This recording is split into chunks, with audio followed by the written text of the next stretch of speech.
자, 53세, 53살. 손자볼 나이? 53세면 손자볼 나이입니까? 요즘에 어떻게 되는지 모르겠네요. 뭐 그러신 분도 있겠지만 또 안 그러신 분도 있을 것 같은데. 여기 사진 보시면 한동훈 전 대표와 이준석 의원. 그러고 보니까 한동훈 전 대표가 올해 53이 되는 겁니까? 그걸 겨냥했나요, 지금요? 이런 말이 나오네요. 우선 이준석 의원의 얘기부터 좀 확인해 보겠습니다. 까지 갈 것도 없어요. 신지호 선배는 어떤 관점에서 조선까지 가신지 모르겠지만은 예. 예전에 결혼 연령이 한 26, 27이던 시대가 불과 15년 전이에요. 그러면은 26을 결혼해가지고 1년 만에 아이 낳고 26 또 1년 만에 아이 낳으면 그게 손주볼 나이죠. 예. 53. 그런 거예요. 그러니까 그 젊은 세대가 보면은 뭐 이렇게 외모에 신경 쓰고 그다음에 무슨 뭐 그냥 젊은 척하면은 지지해준다 이런 거 아니거든요.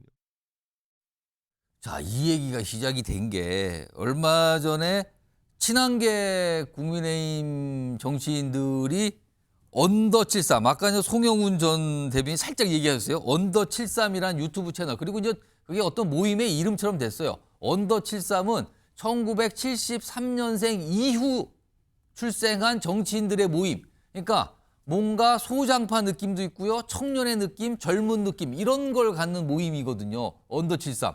근데 그걸 가지고 이준석 의원이 아니 언더 73에 73이면 53살인데 그게 젊습니까? 지금 손주 볼 나이 아닙니까? 이렇게 반응이 나온 거예요. 그러면서 이게 시작이 됐거든요.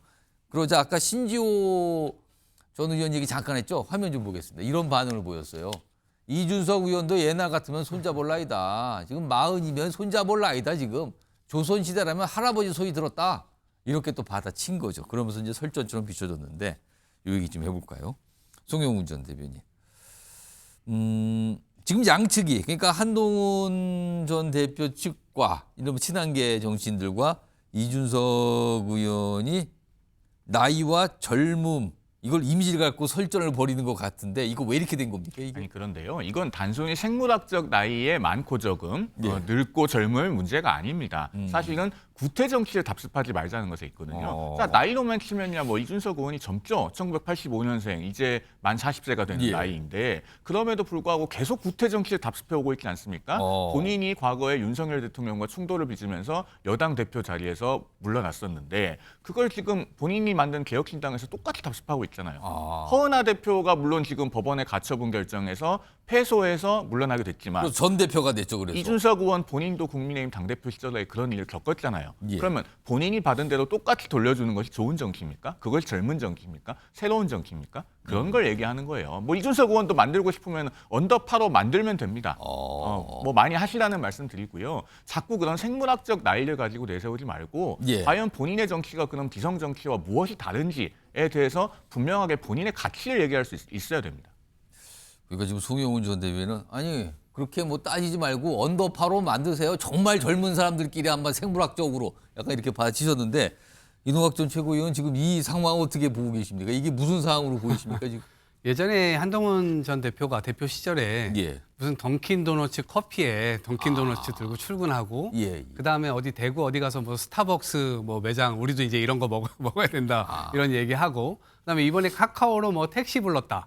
조금 있으면 이제 뭐 배달의 민족 그 어플 가지고 짜장면까지 시켜 먹으면 이것도 거의 우상화가 되겠는데요. 그러니까 저는 사실 이 이야기를 했던 예. 그 어떤 평론가께서 아마 그런 의미로 하진 않았을 거라고 봅니다. 그러니까 우상화 한 사람이 우상화됐으면 그 사람이 당연히 기사도 있고 당연히 뭐 누가 와가지고 의전도 해주고 뭐 이제 그러지 않은 거를 가지고 권위의식이 없다라는 표현을 그 예를 들어서 뭐 장관 그다음에 거의 네. 당대표 그러니까 비대위원장 당대표잖아요. 그렇죠. 이런 거를 경험하고 그런 자리에 있어 봤는데도 본인이 직접 하더라. 약간 이런 뜻으로 얘기했다 이거죠. 허례의식이 그러면은. 없다. 이거를 얘기하려고 했던 그 과정이었는데 예. 이준석 의원이 원래 좀 비틀어서 이렇게 잘하잖아요. 공격도 잘하고. 근데 저는 이 나이 논쟁이 서로에게 유불리가 있는지 모르겠어요. 서로에게 유리한 지점이 있나요? 그러니까 젊다는 게 한쪽에서는 장점이 되기도 하지만 또 다른 한쪽에서는 뭔가 좀 설익은 거 아니야? 뭐 이런 평가를 또 받기도 하잖아요. 그러니까 내가 더 젊어 하는 게 지금 이 국면에서 그 국민들한테 의미 있는지도 모르겠고 또 본인들에게도 유의미한지는 저는 모르겠습니다. 근데 이게 있어요. 지금 예. 국민의힘이나 혹은 한동훈 전 대표와 가까운 분들이 이준석 의원과 나이 논쟁을 하고자 하는 의도는 전혀 없습니다. 그건 이준석 의원이 그저 한동훈 전 대표와 동렬에 놓이고 동급처럼 보이고 싶어서 자꾸 이슈 메이킹을 하고 노이즈를 생산해내는 것일 뿐이에요. 누구도 이준석 의원과 동급에 놓이고 싶지 않고 예. 사실은 이준석 의원이 뭘 하든 관심이 없습니다. 국민의힘 사람도 아니잖아요. 근데 자꾸 이런 걸 거론을 해요. 그러니까 본인이 한동훈 전 자꾸 대표가 거론을 해서 그래서. 노이즈를 만드는 거고 세석짜리 정당에서 지금 당 대표도 아니고 일개 의원입니다. 이렇다 할 관심의 대상이 아니고 사실 이준석 의원과 동렬에 놓여서 비교가 돼야 될 사람은 똑같은 세석짜리 야당인 진보당의 김재현 대표겠죠. 김재현 대표와 이준석 의원을 비교하면 혹시 말이 될지 모르겠는데 나머지 지금 집권 여당 소속 정치인들과 비교하는 것은 제가 봤을 때는 전혀 맞지 않다라고 생각됩니다. 지금 아까 이동학 전 최고위 설명하신 이 한동훈 전 대표와 관련해서 뭐 택시 앱을 이용해서 택시를 불렀다. 요 설명을 하신 분이 있거든요. 좀 들어보겠습니다. 지난 설 연휴 때 저도 한동훈 대표 봤어요. 봤는데 아, 그러셨어요? 이런저런 이야기를 말씀드리기는 어렵지만 제가 좀 가능성이 있다고 생각했던 하나가 네. 이분이 끝나고 가는데 카땡땡 택시를 불러서 타고 가더라고요. 이게 참 사람이 젊다는 게 정치를 새로 한다는 게 이런 신선함이 있구나. 과연 그런 식의 어떤 이동 경로나 이동 방식을 택하는 게 오세훈 시장이나 홍준표 시장이 그걸 할 수 있을까요? 저는 그거 아니라고. 이준석도 그렇게 못해요. 국회의원 4년하고 장관 2년만 하고 가도 교수가 엘리베이터 자기가 안 눌러요.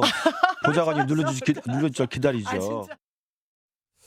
오, 이동학 전 갑자기 네, 오세훈 시장하고 홍준표 시장 얘기도 했나요? 아까? 그렇습니다. 예, 홍준표 씨. 갑자기 그래서 비교를 했네요. 한동훈 전 대표 지금 택시 부르는 걸 가지고 네. 어떻게 들으셨습니까? 그러니까 이제 기존의 국민의힘의 후보군들로 되시는 분들이 아마 다 60대 이상이실 겁니다. 70세에 거의 가까우신 분들도 계시고 아마 그런 점에서 이런 분들은 아마 의전에 익숙해진 어떤 그런 상태이기 때문에 예. 본인이 뭔가를 직접 다 해가지고 의전 없이 딱 가지고 직접 대중교통 이용하고 이러한 것이 불가능할 거다라는 점에서 한동훈 대표를 띄우려고 했는데 예. 사실은 이준석 이 의원 같은 경우는 훨씬 더 그것에 친화적인 사람이거든요. 실제로 출퇴근을 그냥 지하철, 버스 이런 거 타고 다니고 따릉이 타고 이준석 다니고. 의원이 그걸 탁 잡아갖고 이거 억지로 지금 뭐 젊다는 거 강조하는 약간 이런 반응이었나 보네요. 그렇죠. 예, 그런 상황으로 이제 본인 코에다가 딱 껴가지고 이 얘기를 한 것인데 애초에 이 40세라고 하는 이 부분 지금 만 40세잖아요. 이준석. 예. 그러니까 아마 탄핵이 아마 본인 생일이 2월 말인가 아마 그러니까 그 이후에 아마 탄핵 2월 말이 3월 말인가요? 아무튼 네. 그런 예, 3월 말로 알려져 있어요. 그럼 3월 말이더라도 어찌됐건 대선이 3월 예, 말 예. 이후에 치러지게 되면 본인은 어찌됐건 지금 대한민국 역사에서 예. 최초의 만 40세 딱 헌법에 40세 이상만 출마할 수 있도록 되어 있거든요. 그러니까 만 40세 대통령 후보로서 아주 젊음을 그냥 강조하고 싶은 그런 전략이 아마 제가 볼 때는 하나 있는 것 같습니다. 그런 차원에서 보면 아마 나이 얘기만 나오면 본인은 다 참전하려고 하지 않을까 싶습니다. 지금 방금 전에 화면에 나온 게 있어. 다 나이 얘기가 있었어요. 세 인물이 김종인 전 비대위원장은 차기 지도자는 70년대생 이후 출생한 사람. 그러니까 생년월일 앞에 7자가 들어가야 된다 이거죠. 이 얘기를 꺼내놨고요. 이준석 의원 방금 전에 소개해드렸죠. 한동훈 전 대표 지금 53인데 손잡을 나이예요. 그러자 신지호 전 부총장은 이준석 조선시대라면 할아버지 소리 들었다. 조선 왕조 시대에 정치해라. 이렇게까지 또 뭐 받아치고 그러는데 송영훈 전 대표님 갑자기 오세훈 시장, 뭐 홍준표 대구시장 얘기를 꺼내면서 택시에 부르는 걸 얘기를 꺼내놨습니다. 저 택시 얘기는요, 좀 미안한 말씀이지만 예. 김근식 전 비전전략실장이 한동훈 전 대표와 진정으로 가까운 사이가 아니기 때문에 오버한 겁니다. 아 그래요? 왜냐하면은 한동훈 전 대표를 실제로 많이 만나보고 가까이에서 겪어본 사람들은 저게 전혀 새로운 이야기가 아니에요. 본인들은 많이 봤거든요. 그리고 평소에 젊은 참모들, 젊은 당직자들을 대할 때도 대단히 격의 없이 대했기 때문에 예. 한동훈 전 대표 주변의 그 측근들이나 참모들의 연령대가 대체로 젊습니다. 그리고 그 젊은 당직자들이 한 전 대표가 물러날 때도 굉장히 안타까워하고 눈물을 보인 사람들도 많이 있었고요. 그래서 그동안에 여러분의 기억을 더듬어 보시면은 한동훈 전 대표에 관해서 이야기가 나올 때 소위 친한계라고 불리는 분들이 저런 택시 에피소드 이런 거 얘기한 적 혹시 기억나십니까? 없어요. 사실은 한 전 대표와 별로 가깝지 않다가 어쩌다가 한번 만난 분들이 저런 이야기를 보면서 저런 뭐 신기한 면이 있더라 하면서 방송에 나와서 얘기한 건데 제가 봤을 때는 좀 상황에 맞지 않게 오버한 측면이 있다고 생각됩니다. 자, 이런 상황에서요.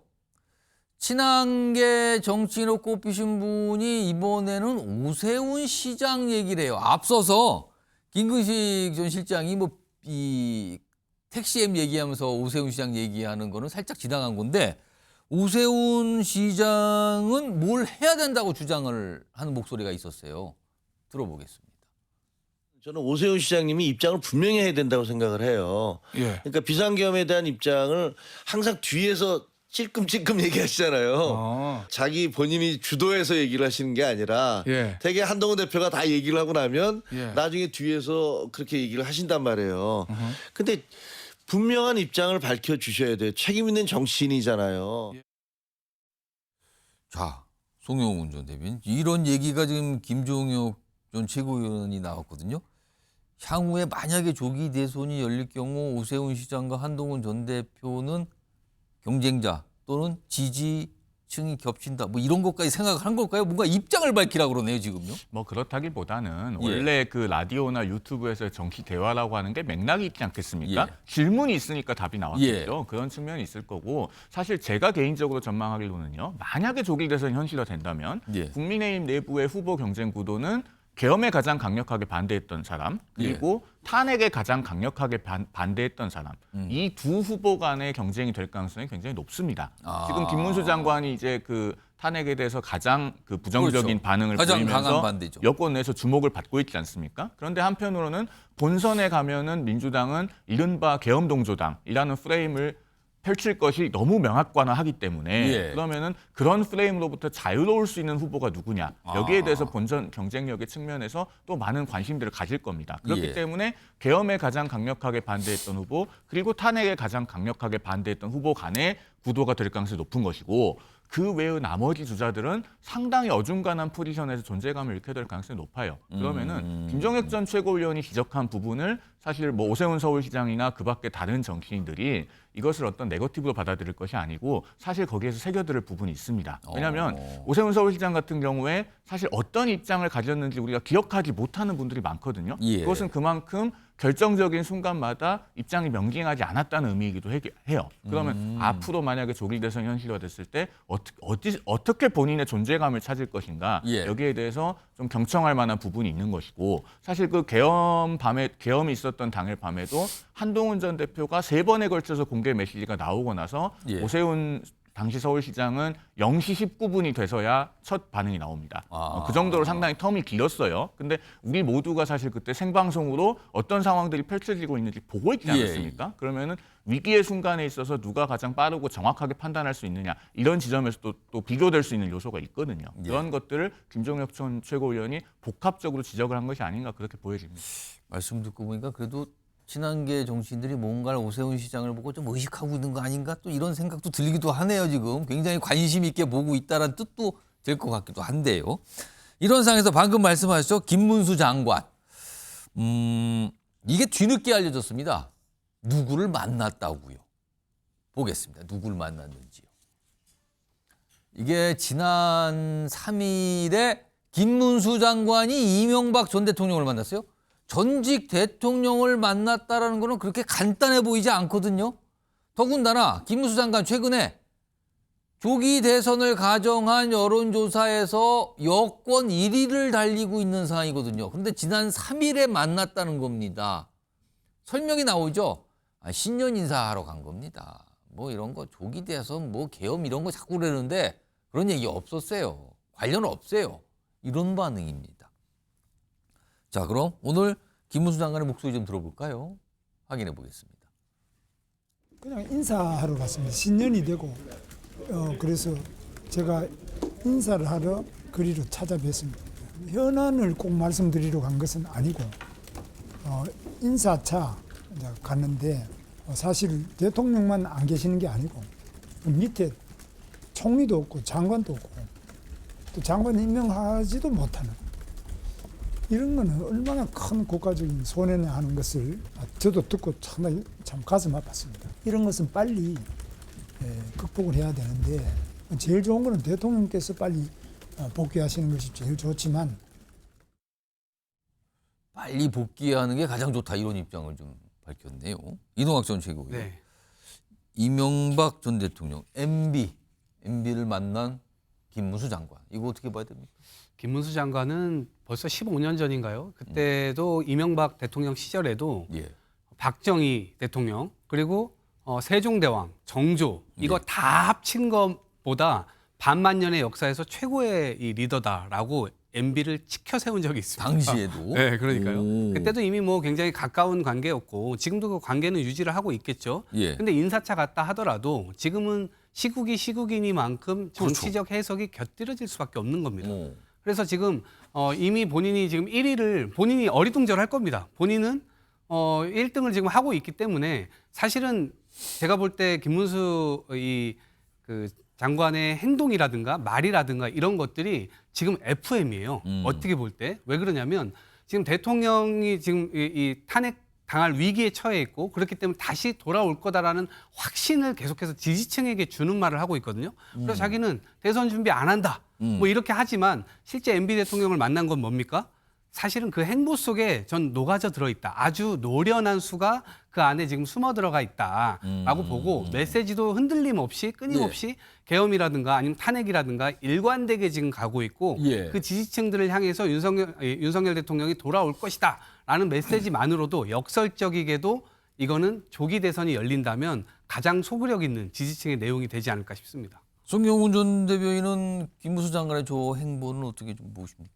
뭐 김문수 장관은 제가 앞서도 잠깐 말씀을 드렸습니다마는 탄핵에 가장 부정적인 입장에 있고 예. 그렇기 때문에 조기 대선의 가능성을 공식적으로 인정할 수 없는 위치에 있어요. 그렇기 때문에 사실 대선의 디귿자도 꺼낼 수가 없습니다. 예. 그렇기 때문에 그 제약 조건 안에서 본인이 할 수 있는 최대치를 하고 있는 것으로 보여져요. 이명박 전 대통령을 예방한다든가 그런 것들이 사실 일종의 정중동으로 고도의 정치 행위를 하고 있는 것이죠. 그러나 제가 알고 있기로는 김문수 전 장관과 가까운 분들, 김문수 장관과 가까운 분들 중에서 예. 이미 조기 대선의 가능성을 염두에 두고 여러 가지 물밑에서 모색을 하고 계시는 분들도 있는 것으로 알고 있습니다. 그런 일 들으셨어요? 그렇습니다. 그렇기 때문에 아마 그 주변에서 여러 가지 건의 내지는 예. 움직임이 있을 것으로 보이고 다만 그것을 김문수 장관이 본인이 공식화하지는 않겠죠. 예. 저는 그렇게 예상합니다. 알겠습니다. 일단 대통령 복귀가 가장 좋다라는 얘기를 꺼내놨는데 물밑에서는 과연 어떤 것인가? 송영훈 전 대변인은 물밑에서 지금 뭐 준비하는 거 이런 얘기를 좀 전해 들었단 말씀까지 해주셨네요.